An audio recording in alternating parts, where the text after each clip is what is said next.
ನಮಸ್ಕಾರ ಸ್ನೇಹಿತರೆ, ಎಲ್ಲರಿಗೂ ಮಹಾವಾಹಿನಿಗೆ ಪ್ರೀತಿಯ ಸ್ವಾಗತ. ಹಿಂದೆ ಇಂದ್ರಜಿತನೆಂಬ ರಾಜನು ಇದ್ದನು. ಆತ ಬಹಳ ಉದಾರಿ, ಸರ್ವಧರ್ಮ ತಿಳಿದವನು. ಭೂಮಿಯ ಮೇಲೆ ಈ ಇಂದ್ರಜಿತನ ಯಜ್ಞ ಧರ್ಮದ ಚಿಹ್ನೆಯಿಂದ ಅಂಕಿತವಾಗದೆ ಇರುವಂತದ್ದು ಒಂದು ಇರಲಿಲ್ಲ. ಮಳೆಯ ಹನಿಗಳನ್ನು, ಆಕಾಶದಲ್ಲಿನ ನಕ್ಷತ್ರಗಳನ್ನು ಎನಿಸಲು ಬಹುಶಃ ಸಾಧ್ಯವಾಗಬಹುದು, ಆದರೆ ಈತನ ಪುಣ್ಯಕರ್ಮಗಳನ್ನು ಎನಿಸಲು ಸಾಧ್ಯವಿಲ್ಲ. ಅಷ್ಟೊಂದು ಪುಣ್ಯವಂತನು. ಮುಂದೆ ಆಯಸ್ಸು ಮುಗಿದ ಮೇಲೆ ಬ್ರಹ್ಮಲೋಕಕ್ಕೆ ಹೋದನು. ಆತ ಅಲ್ಲಿ ಅಮರರಿಗೂ ದುರ್ಲಭಗಳಾದ ಭೋಗಗಳನ್ನು ಅನುಭವಿಸಿದನು. ಬಳಿಕ 100 ಕಲ್ಪಗಳು ಕಳೆದ ಮೇಲೆ ಬ್ರಹ್ಮನು ಆತನನ್ನು ಕರೆದು, ನೀನು ಬೇಗನೆ ಭೂಲೋಕಕ್ಕೆ ಹೋಗು. ಇದನ್ನು ಕೇಳಿ ಇಂದ್ರಜಿತನು, ನಾನೇಕೆ ಭೂಲೋಕಕ್ಕೆ ಹೋಗಬೇಕು ಎಂದನು. ಆಗ ಬ್ರಹ್ಮನು, ಬಹುಕಾಲದಿಂದ ಭೂಲೋಕದಲ್ಲಿ ನಿನ್ನ ಕೀರ್ತಿಗೆ ವಿನಾಶ ಉಂಟಾಗಿದೆ. ನೀನು ಹೋಗಿ ಆ ಕೀರ್ತಿಯನ್ನು ಮರುಸ್ಥಾಪಿಸಿ ಮತ್ತೆ ಸ್ವರ್ಗಕ್ಕೆ ಬಾ ಎಂದನು. ನಂತರ ಇಂದ್ರಜಿತನು ಬ್ರಹ್ಮದೇವನ ಮಾತಿನಂತೆ ಭೂಲೋಕಕ್ಕೆ ಬಂದನು. ಆತನು ಕಾಂಪಿಲ್ಯ ನಗರದಲ್ಲಿ ತನ್ನ ಹೆಸರನ್ನು ಹೇಳುತ್ತಾ ಅನೇಕ ಬಾರಿ ಪ್ರಶ್ನೆ ಮಾಡತೊಡಗಿದನು. ಇಂದ್ರಜಿತನ ನಗರವನ್ನು, ದೇಶವನ್ನು ನೋಡಿದ್ದೀರಾ ಎಂದು ಕೇಳತೊಡಗಿದನು. ಅದಕ್ಕೆ ಜನರು, ನಾವು ಆತನ ಬಗ್ಗೆ ಕೇಳಿಲ್ಲ ಮತ್ತು ಗೊತ್ತಿಲ್ಲ ಎಂದರು. ನೀನು ನಮ್ಮನ್ನು ಕೇಳುತ್ತಿರುವ ವಿಷಯವನ್ನು ಚಿರಾಯುವಾದ ನೈಮಿಷಾರಣ್ಯದಲ್ಲಿ 7 ಕಲ್ಪಗಳ ನೆನೆವುಳ್ಳ ಮಾರ್ಕಂಡೇಯನೆಂದು ಪ್ರಸಿದ್ಧನಾದ ಮುನಿಯು ಇದ್ದಾನೆ. ಅವನ ಬಳಿ ಹೋಗಿ ನಿನ್ನ ಸಂಶಯವನ್ನು ಕೇಳು ಎಂದರು. ನಂತರ ರಾಜನು ಮಾರ್ಕಂಡೇಯ ಬಳಿ ಹೋಗಿ ತನ್ನ ಮನಸ್ಸಿನಲ್ಲಿರುವುದನ್ನು ಹೇಳಿದನು. ಆಗ ಮಾರ್ಕಂಡೇಯರು, 7 ಕಲ್ಪಗಳ ಕಾಲದಲ್ಲಿ ಇಂದ್ರಜಿತ ಹೆಸರಿನ ಯಾವ ರಾಜನು ಹುಟ್ಟಲಿಲ್ಲ ಎಂದರು. ಈ ಮಾತನ್ನು ಕೇಳಿ ರಾಜನು ನಿರಾಶನಾಗಿ ಬೆಂಕಿಯನ್ನು ಹೊತ್ತಿಸಿದನು. ಅದನ್ನು ಕಂಡು ಮಾರ್ಕಂಡೇಯರು, ಈ ಸಾಹಸ ಮಾಡಬೇಡ. ನನಗೆ ಬಹಳ ಹಿಂದಿನ ಕಾಲದವನಾದ ಮಿತ್ರನಿದ್ದಾನೆ. ನಾಡಿಜಂಗನೆಂದು ಪ್ರಖ್ಯಾತನಾದ ಬಕನೆ ಆ ಮಿತ್ರನು. ಇಬ್ಬರು ಅವನ ಬಳಿ ಹೋಗೋಣ, ನಿನ್ನ ಸಂಶಯವನ್ನು ಪರಿಹರಿಸೋಣ ಎಂದು ಹೇಳಿ ಅವನ ಬಳಿ ಹೋದರು. ಆಗ ಆ ಬಕನು ಬಹುಕಾಲ ಕಳೆದ ಮೇಲೆ ಬಂದ ತನ್ನ ಮಿತ್ರನಾದ ಮಾರ್ಕಂಡೇಯರನ್ನು ಕಂಡು ಪ್ರೀತಿಯಿಂದ ಸ್ವಾಗತಿಸಿ ಸತ್ಕರಿಸಿದನು. ಬಳಿಕ ಬಂದ ಕಾರಣವನ್ನು ಕೇಳುತ್ತಾನೆ. ಆಗ ಮಾರ್ಕಂಡೇಯರು, ಎಲೈ ಮಿತ್ರನೇ, ಇಂದ್ರಜಿತನೆಂಬ ರಾಜನು ನಿನಗೆ ಗೊತ್ತೇ? ಈ ನನ್ನ ಮಿತ್ರನು ಅವನನ್ನು ತಿಳಿದುಕೊಳ್ಳಬೇಕಾಗಿದೆ. ಒಂದು ವೇಳೆ ನಿನಗೂ ಗೊತ್ತಿಲ್ಲವಾದರೆ ಈತ ಅಗ್ನಿ ಪ್ರವೇಶ ಮಾಡುತ್ತಾನೆ ಎಂದರು. ಅದನ್ನು ಕೇಳಿ ಬಕನು, ಈಗ ನಾನು 14 ಕಲ್ಪಗಳ ಕಾಲವನ್ನು ತಿಳಿದಿರುವೆ. ಅವನನ್ನು ಕಾಣುವುದು ಹಾಗಿರಲಿ, ಅವನ ಸುದ್ದಿಯನ್ನು ಕೂಡ ನಾನು ಕೇಳಿಲ್ಲ ಎಂದನು. ಬಳಿಕ ಈ ರೀತಿಯಾಗಿ ಆ ಬಕನ ಮಾತುಗಳನ್ನು ಕೇಳಿ ಇಂದ್ರಜಿತನು ತನ್ನ ದುಃಖವನ್ನು ಮರೆತು ಆ ಬಕನ ಆಯಸ್ಸು ಇಷ್ಟು ದೀರ್ಘವಾಗಿರುವುದಕ್ಕೆ ಕಾರಣವನ್ನು ಕೇಳುತ್ತಾನೆ. ಅದಕ್ಕೆ ಬಕನು, ಇದು ತುಪ್ಪ ಕಂಬಳಿಯ ಮಹಾತ್ಮೆಯಿಂದ ಶಿವನ ವರದಿಂದ ನನಗೆ ಇಷ್ಟು ದೀರ್ಘವಾದ ಆಯಸ್ಸುಂಟಾಯಿತು. ನಂತರ ಶಾಪದಿಂದ ಈ ಬಕ ಪಕ್ಷಿಯ ಶರೀರ ಉಂಟಾಯಿತು. ಪೂರ್ವದಲ್ಲಿ ನಾನು ವಿಶ್ವರೂಪನೆಂಬ ಶ್ರೇಷ್ಠ ಮುನಿಯ ಮಗನಾಗಿ ಬ್ರಾಹ್ಮಣ ಬಾಲಕನಾಗಿ ಹುಟ್ಟಿದ್ದೆನು. ಬಾಲ್ಯದಲ್ಲಿ ಸ್ವಭಾವವಾಗಿಯೇ ನಾನು ಬಹಳ ಚಪಲನಾಗಿದ್ದೆನು. ಒಂದು ಸಲ ತಂದೆಯು ದೇವತಾ ಪೂಜೆಗೆ ಇಟ್ಟಿದ್ದ ಶಿವಲಿಂಗವನ್ನು ಚಾಪಲ್ಯದಿಂದಲೂ ಹುಡುಗುತನ ಬುದ್ಧಿಯಿಂದಲೂ ಕದ್ದು ಉತ್ತರಾಯಣದ ಮಕರ ಸಂಕ್ರಾಂತಿಯಲ್ಲಿ ಲಿಂಗವನ್ನು ತುಪ್ಪದ ಪಾತ್ರೆಯಲ್ಲಿ ಮುಚ್ಚಿಟ್ಟೆನು. ಆಮೇಲೆ ಹಗಲು ಕಳೆದು ರಾತ್ರಿಯಲ್ಲಿ ನನ್ನ ತಂದೆಯು ಹಳೆಯ ಹೂಗಳನ್ನು ತೆಗೆದಾಗ ಶಿವಲಿಂಗವು ಕಾಣಲಿಲ್ಲ. ಆಗ ನನ್ನನ್ನು ಕರೆದು, ಮಗು, ಶಿವಲಿಂಗವನ್ನು ಎಲ್ಲಿ ಇಟ್ಟಿದ್ದೀಯಾ? ನಿನಗೆ ಏನು ಬೇಕೋ ಅದನ್ನು ಕೊಡುತ್ತೇನೆ ಎಂದರು. ಆಮೇಲೆ ತಿನ್ನುವ ಆಸೆಯಿಂದ ನಾನು ತುಪ್ಪದ ಗಡಿಗೆಯೊಳಗಿನಿಂದ ಹೊರತೆಗೆದು ತಂದೆಗೆ ಕೊಟ್ಟೆನು. ನಂತರ ನನ್ನ ಕಾಲ ಮುಗಿದು ಮರಣ ಹೊಂದಿ ದೊರೆಯ ಮನೆಯಲ್ಲಿ ಮಗನಾಗಿ ಹುಟ್ಟಿದೆನು.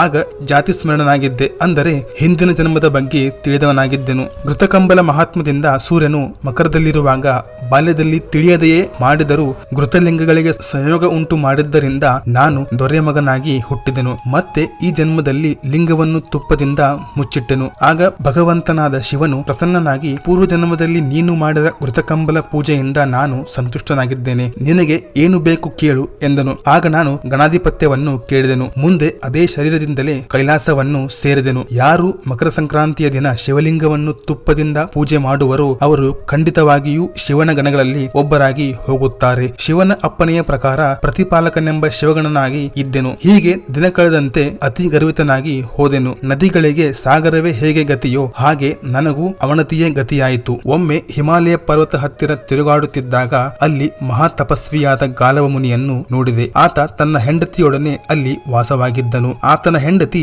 ವಿಶ್ವವರ್ಣಿನಿ. ಹೆಸರಿಗೆ ತಕ್ಕ ಹಾಗೆ ವಿಶ್ವವೇ ವರ್ಣಿಸುವ ಸೌಂದರ್ಯ. ಎಲ್ಲೆಲ್ಲೋ ಚದುರಿ ಹೋಗಿರುವ ಸೌಂದರ್ಯವನ್ನು ಬ್ರಹ್ಮನು ಒಂದು ಕಡೆ ತಂದಿಟ್ಟು ಇವಳನ್ನು ನಿರ್ಮಿಸಿದನೋ ಎಂಬಂತೆ ಇದ್ದಳು. ಅವಳನ್ನು ಹೇಗಾದರೂ ಮಾಡಿ ಪಡೆಯಬೇಕೆಂಬ ಆಸೆಯಿಂದ ಮೊದಲು ವಿದ್ಯಾರ್ಥಿಯ ರೂಪವನ್ನು ತಾಳಿ ಗಾಲವ ಮುನಿಯ ಶಿಷ್ಯನಾದೆನು. ಬಳಿಕ ನಾನು ಅತ್ಯಂತ ವಿನೀತನಾಗಿ ಆತನಿಗೆ ನಂಬಿಕೆ ಹುಟ್ಟಿಸುವುದಕ್ಕಾಗಿ ಎಂಬುದಾಗಿ ದಿನದಿನವೂ ಬಹು ದೃಢವಾಗಿ ಸಂತೋಷಗೊಳಿಸುತ್ತಾ ಬಂದೆನು. ಹೀಗಿರುವಾಗ ಒಂದಾನೊಂದು ದಿನ ಆ ಮುನಿಯ ಹೆಂಡತಿ ರಜಸ್ವಲೆಯಾದಳು. ಆದ್ದರಿಂದ ಆಕೆ ಮುನಿಯಿಂದ ದೂರದಲ್ಲಿ ಮಲಗುತ್ತಿದ್ದಳು. ಇದು ಸರಿಯಾದ ಸಮಯವೆಂದು ತಿಳಿದು ಕಳ್ಳನ ವೇಷವನ್ನು ಧರಿಸಿ ರಾತ್ರಿ ಅವಳನ್ನು ಹೊತ್ತುಕೊಂಡು ಹೋದೆನು. ಆಗ ಅವಳು ನನ್ನನ್ನು ಗುರುತಿಸಿ, ಈ ದುಷ್ಟನು ಬಕವೃತ್ತಿಯುಳ್ಳವನು, ಧರ್ಮದ ಚಿಹ್ನೆಯನ್ನು ತಾಳಿ ಬಂದಿರುವ ಕಪಟಿಯು, ಕಾಪಾಡು ಎಂದು ಗಾಲವ ಮುನಿಯನ್ನು ಕರೆಯುತ್ತಾಳೆ. ಆ ಗಾಲವ ಮುನಿಯು ಎಚ್ಚೆತ್ತುಕೊಂಡು ನಿಲ್ಲು ಎಂದು ನುಡಿದು ಗತಿಸ್ತಂಭವನ್ನುಂಟು ಮಾಡಿದನು. ಅನಂತರ ಗಾಲವನು, ಬಕವೃತ್ತಿಯನ್ನು ತಳೆದ ನಿನ್ನಿಂದ ನಾನು ವಂಚಿತನಾದೆ, ನೀನು ಚಿರಕಾಲ ಬಕವೇ ಆಗಿ ಹೋಗು ಎಂದು ಘೋರವಾದ ಶಾಪ ಕೊಟ್ಟನು. ಅಧರ್ಮವನ್ನು ಪಾಲಿಸಿ ಪರರ ಹೆಂಡತಿಯನ್ನು ಅನುಭವಿಸಲು ಹೋಗಿ ಈ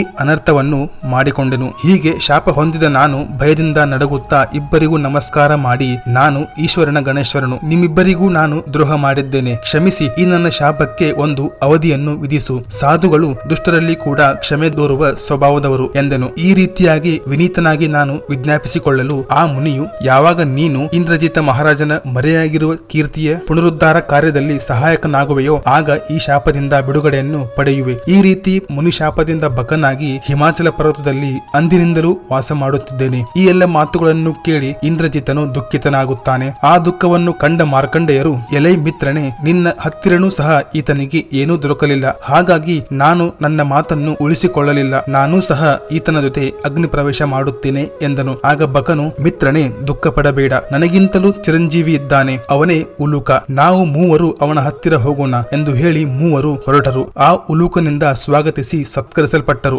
ನಂತರ ಬಕನು ಎಲ್ಲಾ ವಿಷಯವನ್ನು ಆ ಉಲೂಕನಿಗೆ ಹೇಳಿದನು. ಆ ಉಲೂಕನು ಹೀಗೆ ಹೇಳುತ್ತಾನೆ, ಭೂಮಿಯ ಮೇಲೆ ಹುಟ್ಟಿದ ನನಗೆ 28 ಕಲ್ಪಗಳ ಕಾಲ ಕಳೆಯಿತು. ಈ ಇಂದ್ರಜಿತ ಮಹಾರಾಜನನ್ನು ಭೂಮಿಯಲ್ಲಿ ನಾನು ಕಂಡಿಲ್ಲ, ಅವನ ಹೆಸರು ಕೂಡ ಕೇಳಿಲ್ಲ ಎಂದನು. ಈ ರೀತಿಯಾಗಿ ನುಡಿದ ಆ ಗೂಬೆಯ ಮಾತುಗಳನ್ನು ಕೇಳಿ ಮತ್ತೆ ರಾಜನು ಬಂದ ವಿಷಯವನ್ನು ಮರೆತು ಉಲೂಕನ ದೀರ್ಘಾಯುಷ್ಯದ ಕಾರಣವನ್ನು ಕೇಳುತ್ತಾನೆ. ಆಗ ಉಲೂಕನು, ನಾನು ಕಾಶಿಯಲ್ಲಿ ಘಂಟನೆಂದು ಪ್ರಸಿದ್ಧನಾದ ಬ್ರಾಹ್ಮಣನಾಗಿ ಮಂಗಳ ಕಾರ್ಯಗಳಲ್ಲಿ ಆಸಕ್ತನಾಗಿದ್ದೆನು. ತ್ರಿಕಾಲದಲ್ಲಿಯೂ ಶ್ರದ್ಧೆಯಿಂದ ಬಿಲ್ವಪತ್ರಿಯನ್ನು 3 ಪತ್ರಗಳಿಂದ ಶಿವನನ್ನು ಪೂಜಿಸುತ್ತಿದ್ದೆ. ಬಳಿಕ 100 ವರ್ಷಗಳ ಕಡೆಯಲ್ಲಿ ಶಿವನು ಪ್ರತ್ಯಕ್ಷನಾಗಿ ವರವನ್ನು ಕೇಳು ಎಂದನು. ಆಗ ನಾನು, ನನ್ನನ್ನು ಮುಪ್ಪು ಮರಣಗಳಿಲ್ಲದವನನ್ನಾಗಿ ಮಾಡು ಎಂದು ಕೇಳಿಕೊಂಡೆನು. ಆಗ ಶಿವನು ಹಾಗೇ ಆಗಲಿ ಎಂದನು. ಅದೇ ಕಾಲದಲ್ಲಿ ಭೃಗುವಂಶದಲ್ಲಿ ಹುಟ್ಟಿದ್ದ ಒಬ್ಬ ಬ್ರಾಹ್ಮಣನಿದ್ದನು. ಆತನು 3 ಜನ್ಮಗಳಿಂದಲೂ ಪರಿಶುದ್ಧನು. ಆತನಿಗೆ ಸುದರ್ಶನಿ ಎಂದು ಪತ್ನಿ ಇದ್ದಳು. ಇವರಿಬ್ಬರಿಗೆ ಮಗಳಿದ್ದಳು. ಗುಣಶಾಲಿನಿಯಾದ ಆ ಮಗಳನ್ನು ಯಾರಿಗೂ ಕೊಡುವುದಕ್ಕೆ ಅವಳ ತಂದೆಯು ಸಮರ್ಥನಾಗಲಿಲ್ಲ.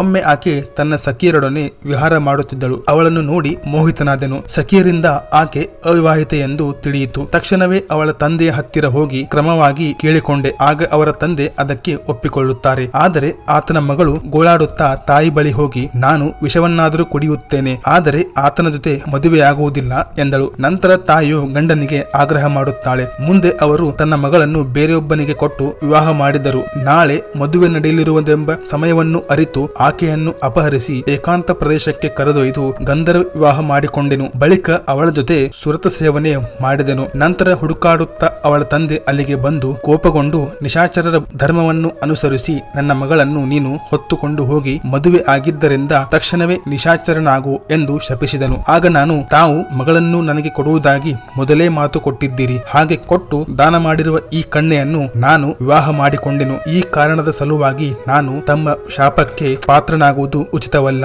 ಇದನ್ನೆಲ್ಲ ಕೇಳಿ ಆತನು ಪಶ್ಚಾತ್ತಾಪ ಪಟ್ಟನು. ಆದರೂ ಕೊಟ್ಟ ಶಾಪ ನೆರವೇರಲೇಬೇಕು. ನಿಶಾಚರ ಅಂದರೆ ಗೂಬೆಯಾದೆ. ಆದರೆ ಇದಕ್ಕೊಂದು ಪರಿಹಾರ ಹೇಳಿದನು. ಯಾವಾಗ ಇಂದ್ರಜಿತ ಮಹಾರಾಜನ ಕೀರ್ತಿಯನ್ನು ಉದ್ಧರಿಸುವ ಕಾರ್ಯದಲ್ಲಿಯೂ ನೀನು ನೆರೆಯಾಗುವೆಯೋ ಆಗ ನೀನು ನಿನ್ನ ಸ್ವರೂಪವನ್ನು ಪಡೆಯುವೆ ಎಂದನು. ಬಿಲ್ವ ದಳಗಳಿಂದ ಶಿವನನ್ನು ಪೂಜೆ ಮಾಡಿದ್ದರಿಂದ ಬಹುದೀರ್ಘವಾದ ಆಯಸ್ಸುಂಟಾಯಿತು. ಈತನ ಶಾಪದಿಂದ ನಿಶಾಚರನಾಗಿರುವ ಈ ಜಿಗುಪ್ಸೆಯ ರೂಪ ಉಂಟಾಯಿತು. ಹೀಗೆ ನುಡಿದು ಉಲುಕನು ಸುಮ್ಮನಾಗುತ್ತಾನೆ. ಆಗ ಬಕನು, ನಾವು ಯಾವ ಉದ್ದೇಶಕ್ಕಾಗಿ ಇಲ್ಲಿಗೆ ಬಂದೆವೋ ಆ ಕಾರ್ಯವು ಸಿದ್ಧಿಯಾಗಲಿಲ್ಲ, ಆದ್ದರಿಂದ ಮೂವರಿಗೂ ಮರಣವು ಹತ್ತಿರ ಬಂದಿದೆ. ಇಂದ್ರಜಿತ್ತನ ವಿಷಯವನ್ನು ಅರಿಯಲಾಗದಿದ್ದಲ್ಲಿ ಈ ರಾಜನು ಮರಣ ಹೊಂದುತ್ತಾನೆ. ಆತನನ್ನು ಅನುಸರಿಸಿ ಮಿತ್ರನಾದ ಮಾರ್ಕಂಡೇಯ ಮತ್ತು ಮಾರ್ಕಂಡೇಯರನ್ನು ಹಿಂಬಾಲಿಸಿ ನಾನು ಕೂಡ ಮರಣಿಸುವೆನು. ಇದನ್ನು ಕೇಳಿ ಉಲುಕನು, ಮಿತ್ರನೇ, ಗಂಧಮಾದನ ಪರ್ವತ ಪರ್ವತದಲ್ಲಿ ನನಗಿಂತಲೂ ಚಿರಾಯುವಾದ ಮಿತ್ರನೊಬ್ಬನಿರುವನು, ಆತನೇ ಗೃಧನು. ಆತನು ಇಂದ್ರಜಿತನನ್ನು ತಿಳಿದಿರಬೇಕು ಎಂದು ಹೇಳಿ ನಾಲ್ವರು ಗಂಧಮಾದನ ಪರ್ವತಕ್ಕೆ ಪ್ರಯಾಣ ಮಾಡಿದರು. ಮುಂದೆ ಬರುತ್ತಿರುವ ಗೆಳೆಯನನ್ನು ನೋಡಿ ಗೃಧನು ಗೂಡಿನಿಂದ ಹೊರಬಂದು ಸ್ವಾಗತಿಸಿದನು ಮತ್ತು ಬಂದ ವಿಚಾರ ಕೇಳುತ್ತಾನೆ. ಆಗ ಉಲೂಕನು, ಈ ಬಕನು ನನ್ನ ಮಿತ್ರನು, ಇವನಿಗೆ ಈ ಮುನಿಯು ಸ್ನೇಹಿತನು, ಮುನಿಗೆ ಕೂಡ ಮೂರನೆಯವನು ಗೆಳೆಯನು. ನಮ್ಮ ಉದ್ದೇಶವಿದು, ಇಂದ್ರಜಿತನ ಬಗ್ಗೆ ಅರಿತರೆ ಈತನು ಬದುಕುತ್ತಾನೆ, ಇಲ್ಲವಾದರೆ ಅಗ್ನಿಯನ್ನು ಪ್ರವೇಶ ಮಾಡುತ್ತಾನೆ. ಆ ಬಳಿಕ ನಾವು ಪ್ರವೇಶ ಮಾಡುತ್ತೇವೆ. ನನಗಿಂತಲೂ ನೀನು ಚಿರಂಜೀವಿ ಎಂಬುದನ್ನು ನೆನೆದು ನಾನು ಇವರನ್ನು ಅಗ್ನಿ ಪ್ರವೇಶ ಮಾಡದಂತೆ ತಡೆದನು. ಆದ್ದರಿಂದ ಇಂದ್ರಜಿತನನ್ನು ಬಲ್ಲೆಯಾದರೆ ಹೇಳು, ನಾಲ್ವರಿಗೂ ಪ್ರಾಣದಾನ ಮಾಡು ಎಂದನು. ಗೃಧನು, ನಾನು ಇದ್ದು 56 ಕಲ್ಪಗಳು ಕಳೆದವು, ನಾನೂ ಕೂಡ ಆ ರಾಜನ ಹೆಸರು ಕೇಳಿಲ್ಲ. ಮತ್ತೆ ಇಂದ್ರಜಿತನು ದುಃಖಗೊಳ್ಳದೆ ಹೆಚ್ಚು ಕಾಲದ ಜೀವಿತಕ್ಕೆ ಕಾರಣ ಕೇಳುತ್ತಾನೆ. ಆಗ ಗೃಧನು ಹೀಗೆ ಹೇಳುತ್ತಾನೆ, ಹಿಂದೆ ನಾನು ಕಪಿಯಾಗಿ ಹುಟ್ಟಿದ್ದೆನು. ಒಮ್ಮೆ ಶಿವಾಲಯದಲ್ಲಿ ಚಿನ್ನದ ಉಯ್ಯಾಲೆಯ ಮೇಲೆ ಶಿವಲಿಂಗವನ್ನು ಇಟ್ಟಿದ್ದರು. ಸ್ವಾಭಾವಿಕವಾದ ಜಾತಿ ಚಾಪಲ್ಯದಿಂದ ಮತ್ತೆ ಮತ್ತೆ ಬಹು ಹೊತ್ತಿನವರೆಗೂ ಉಯ್ಯಾಲೆಯನ್ನು ತೂಗುತ್ತಿದ್ದೆ. ರಾತ್ರಿಯೆಲ್ಲ ತೂಗಿದೆ. ಬಳಿಕ ಬೆಳಿಗ್ಗೆ ಪೂಜೆಗೆ ಬಂದ ಜನರು ಉಯ್ಯಾಲೆಯ ಮೇಲೆ ಕಪಿಯಾದ ನನ್ನನ್ನು ಕಂಡು ದೊಣ್ಣೆಯಿಂದ ಹೊಡೆದರು. ಅದೇ ಏಟಿಗೆ ಶಿವಾಲಯದಲ್ಲಿಯೇ ಮೃತನಾದೆನು. ಶಿವನ ಉಯ್ಯಾಲೆಯ ಮಹಾತ್ಮ್ಯದಿಂದ ನಾನು ಕುಶಧ್ವಜನೆಂದು ದೊರೆಯ ಮಗನಾಗಿ ಹುಟ್ಟಿದೆನು. ಹಿಂದಿನ ಜನ್ಮದ ಸ್ಮರಣೆಯೂ ಇತ್ತು. ಈ ಜನ್ಮದಲ್ಲಿ ಚಿನ್ನದ ಉಯ್ಯಾಲೆ ಮಾಡಿಸಿ ಶಿವಲಿಂಗವನ್ನು ಇಟ್ಟು ಉತ್ಸವವನ್ನೇ ಮಾಡಿಸಿದೆ. ನಂತರ ಹರನು ಸಂತುಷ್ಟನಾಗಿ ವರವನ್ನು ಬೇಡು ಎಂದನು. ಆಗ ನಾನು ನಿನ್ನ ಗಣಗಳಲ್ಲಿ ಒಬ್ಬನಾಗಬೇಕು ಎಂದನು. ನಂತರ ಅಲ್ಲಿಂದ ಅದೇ ಶರೀರದಿಂದಲೇ ಕೈಲಾಸವನ್ನು ಸೇರಿದೆನು. ಜೊತೆಗೆ ನನಗೆ ದಿವ್ಯ ವಿಮಾನವನ್ನು ಕೊಟ್ಟನು. ಹೀಗೆ ನಾನು ವಿಮಾನವನ್ನೇರಿ ಇಚ್ಛೆ ಬಂದ ಕಡೆ ಹೋಗುತ್ತಿದ್ದೆ. ನಂತರ ಸ್ವಲ್ಪ ಕಾಲ ಕಳೆದ ಮೇಲೆ ಅದೇ ಪರ್ವತದ ಹತ್ತಿರ ಮುನಿಕನ್ಯೆಯೊಬ್ಬಳನ್ನು ಕಂಡೆ. ಅಗ್ನಿವೇಶನ ಮಗಳಾದ ಆಕೆಯು ನೀರಿನ ಮಧ್ಯದಲ್ಲಿ ವಿಹರಿಸುತ್ತಿದ್ದಳು. ಆಗ ತಾನೇ ಯೌವನವು ಬಂದಿತ್ತು. ಬಾಳೆ ಕಂಬದಂತೆ ಸುಂದರವಾಗಿದ್ದ ಆಕೆಯನ್ನು ನೋಡಿ ಮೋಹಿತನಾದೆನು. ಆಕೆಯನ್ನು ಮದನಾತುರನಾದ ನಾನು ವಿಮಾನದಿಂದ ಇಳಿದು ಬಂದು ಹಿಡಿದುಕೊಂಡು ಹೋದೆನು. ಆಕೆ ಜೋರಾಗಿ ಕಿರುಚುತ್ತಾ ಅಳತೊಡಗಿದಳು. ಅವಳ ಧ್ವನಿ ಕೇಳಿ ತಪೋನಿಧಿಯಾದ ಅಗ್ನಿವೇಶ ಮುನಿಯು ಬಂದು ವಿಮಾನವನ್ನು ಮುಂದೆ ತಿಳಿಸಿದಂತೆ ತಡೆದನು. ಗೃಧನು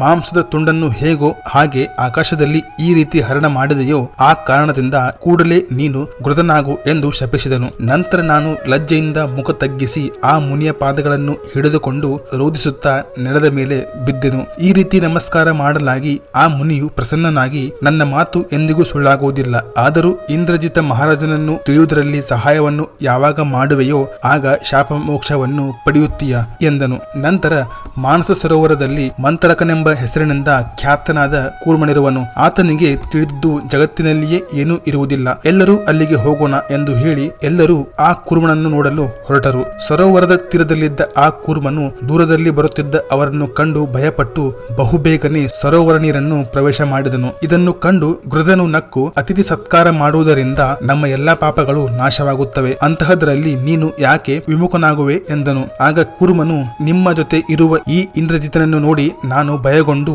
ಈ ತರ ಮಾಡಿದ್ದೆ. ಹಿಂದಿನ ಕಾಲದಲ್ಲಿ ಕಾಚಕವೆಂಬ ಪಟ್ಟಣದಲ್ಲಿ ಯಜ್ಞ ದೀಕ್ಷಿತನಾದ ಈತನ ಯಜ್ಞದ ಅಗ್ನಿಯಿಂದ ನನ್ನ ಬೆನ್ನು ಸುಟ್ಟು ಹೋಯಿತು. ಈಗಲೂ ಅದರ ಗಾಯ ಇದೆ, ಅದಕ್ಕೆ ಭಯಗೊಂಡೆ. ಈ ರೀತಿಯಾಗಿ ನುಡಿದ ಕೂರ್ಮನ ಮಾತು ಮುಗಿಯುತ್ತಿರುವಂತೆಯೇ ದೇವ ವ್ಯಾದ್ಯಗಳು ಧ್ವನಿಗೊಂಡವು. ಇಂದ್ರಜಿತನಿಗಾಗಿ ದೇವದೂತನು ಬಂದು, ಎಲೈ ಭೂಪಾಲನೆ, ನಿರ್ಮಲವಾದ ನಿನ್ನ ಕೀರ್ತಿಯು ಈಗ 3 ಲೋಕಗಳಲ್ಲಿಯೂ ಹೊಸದಾಗಿಸಲಾಯಿತು. ಬ್ರಹ್ಮನು ನಿನ್ನನ್ನು ಕರೆದುಕೊಂಡು ಬರಲು ಹೇಳಿದ್ದಾನೆ, ನಡೆ ಬ್ರಹ್ಮಲೋಕಕ್ಕೆ ಎಂದನು. ಆಗ ಇಂದ್ರಜಿತನು, ಎಲೈ ದೇವದೂತನೇ, ಈ ಮಾರ್ಕಂಡೆಯ, ಬಕ, ಕೌಶಿಕ, ಗೃಧ ಮತ್ತು ಕೂರ್ಮ ಇವರೆಲ್ಲರೂ ನನ್ನ ಸ್ನೇಹಿತರೆ. ಇವರು ನನ್ನ ಜೊತೆ ಬ್ರಹ್ಮಲೋಕಕ್ಕೆ ಬರುತ್ತಾರೆ, ಇಲ್ಲದಿದ್ದರೆ ನಾನೆಂದಿಗೂ ಬರುವುದಿಲ್ಲ. ಆಗ ದೇವದೂತನು, ಇವರೆಲ್ಲ ಶಿವಗಣಗಳು, ಶಾಪದಿಂದ ಭ್ರಷ್ಟರಾಗಿ ಭೂಮಿಗೆ ಬಂದಿರುವರು. ಶಾಪವು ಕೊನೆಯಾದ ಮೇಲೆ ಇವರು ಮತ್ತೆ ಶಿವನ ಹತ್ತಿರ ಹೋಗುತ್ತಾರೆ. ಇವರಿಗೆ ಬ್ರಹ್ಮಲೋಕವು ಇಷ್ಟವಾಗುವುದಿಲ್ಲ. ಆಗ ರಾಜನು, ಶಿವಗಣವಾಗುವುದಕ್ಕೆ ನಾನು ಪ್ರಯತ್ನ ಪಡುತ್ತೇನೆ, ನೀವು ಹೋಗಿ ಎಂದು ಹೇಳಿ ಕೂರ್ಮನ ದೀರ್ಘಾಯುಷ್ಯಕ್ಕೆ ಕಾರಣ ಕೇಳುತ್ತಾನೆ. ಆಗ ಕೂರ್ಮನು, ಪೂರ್ವದಲ್ಲಿ ನಾನು ಬಾಲಕನಾಗಿದ್ದಾಗ ಆಟವಾಡುತ್ತಾ ಮಳೆಗಾಲದಲ್ಲಿ ನೆನೆದು ಮರಳಿನಿಂದ ಶಿವಾಲಯವನ್ನು ನಿರ್ಮಿಸಿದನು. ಮಳೆ ನೀರಿನಿಂದ ತೊಳೆದ ಕಲ್ಲೊಂದನ್ನು ಬಾಲ್ಯ ಸ್ವಭಾವದಿಂದ ಲಿಂಗವೆಂದು ಭಾವಿಸಿ ಆ ಶಿವಾಲಯದಲ್ಲಿ ಇಟ್ಟೆನು. ಸೇವೆ ಸಲ್ಲಿಸುತ್ತಲೇ ಒಂದು ದಿನ ಸತ್ತು ಹೋದೆ. ನಂತರ ವಿದಿಶಾ ನಗರದಲ್ಲಿ ಬ್ರಾಹ್ಮಣನಾಗಿ ಹುಟ್ಟಿದನು. ಆಗ ಶಿವಪೂಜೆಯನ್ನು ವಿಶೇಷವಾಗಿ ಮಾಡಿದನು. ಶ್ರದ್ಧೆಯಿಂದ ಶಿವಮಂದಿರದಲ್ಲಿ ಶಿವಲಿಂಗವನ್ನು ಸ್ಥಾಪಿಸಿದನು. ಭಸ್ಮದ ಮೇಲೆ ಮಲಗುತ್ತಿದ್ದೆ. 3 ಸಲ ಸ್ನಾನ ಮಾಡುತ್ತಿದ್ದೆ. ಭಿಕ್ಷಾನ್ನವನ್ನು ಊಟ ಮಾಡುತ್ತಿದ್ದೆ. ಹೀಗೆ ಮಾಡುತ್ತಿರುವಾಗ ನನಗೆ ಮತ್ತೆ ಮರಣವಾಯಿತು. ಬಳಿಕ 3ನೇ ಜನ್ಮದಲ್ಲಿ ಜಾತಿ ಸ್ಮರಣನಾಗಿ ಪ್ರತಿಷ್ಠಾನಪುರದಲ್ಲಿ ಜಯದತ್ತನೆಂಬ ಹೆಸರಿನಿಂದ ಪ್ರಖ್ಯಾತ ಮಹಾರಾಜನಾದೆನು. ಆ ಜನ್ಮದಲ್ಲಿ ಅನೇಕ ಶಿವಪೂಜೆಗಳನ್ನು, ಶಿವಾಲಯಗಳನ್ನು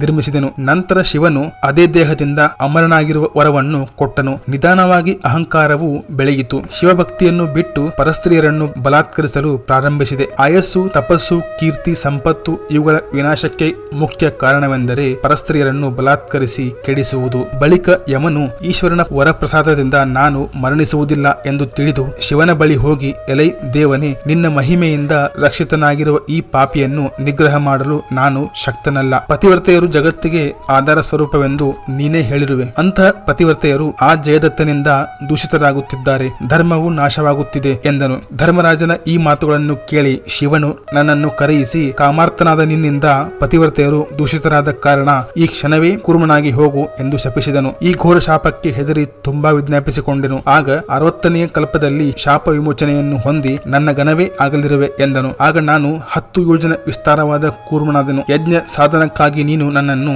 ಸಮುದ್ರದ ನೀರಿಗೆ ತೆಗೆದುಕೊಂಡು ಹೋದೆ. ಮುಂದೆ ಯಾವುದೋ ಒಂದು ಪ್ರಳಯದಲ್ಲಿ ತೇಲುತ್ತಾ 100 ಯೋಜನ ವಿಸ್ತೀರ್ಣವುಳ್ಳ ಈ ಸರೋವರಕ್ಕೆ ಬಂದೆ. ಈ ಹಿಂದೆ ನನಗೆ 56 ಕಲ್ಪಗಳು ಆದವು. ಇನ್ನು 4 ಕಲ್ಪಗಳು ಉಳಿದಿವೆ. ಅಲ್ಲಿಂದ ಮುಂದೆ ಬಿಡುಗಡೆ ಉಂಟಾಗುತ್ತದೆ. ಪೃಥ್ವಿ ನಿನ್ನ ಯಜ್ಞಗಳಿಂದ ಬಹುವಾಗಿ ಸಂತಾಪಿತವಾಗಿ ಸರ್ವ ತೀರ್ಥಗಳ ಸಾರವನ್ನು ಹೊರಸೂಸಿತು. ಆ ಸರ್ವ ತೀರ್ಥಸಾರದ ಪ್ರವಾಹವೇ ಮಹಿ ನದಿಯಾಯಿತು. ಇದನ್ನೆಲ್ಲ ಕೇಳಿ ಇಂದ್ರಜಿತನು, ಈ ಸಂಸಾರದಿಂದ ಮೋಕ್ಷವನ್ನು ಕಾಣಿಸುವ ಯಾರದರೊಬ್ಬ ಗುರುವನ್ನು ತೋರಿಸು ಎಂದನು. ನನಗಿಂತಲೂ ದೀರ್ಘವಾದ ಲೋಮಶನೆಂಬ ಮಹಾಮುನಿಯೊಬ್ಬನಿದ್ದಾನೆ. ನಂತರ ಎಲ್ಲರೂ ಮುನಿಯನ್ನು ಭೇಟಿಯಾಗಲು ಹೊರಟರು. ಇದಿಷ್ಟು ಇವತ್ತಿನ ವಿಡಿಯೋದಲ್ಲಿ. ಈ ವಿಡಿಯೋ ಇಷ್ಟ ಆದರೆ ಲೈಕ್ ಮಾಡಿ ಮತ್ತು ಪಕ್ಕದ ರೆಡ್ ಬಟನ್ ಒತ್ತಿ. ನಮಸ್ಕಾರ.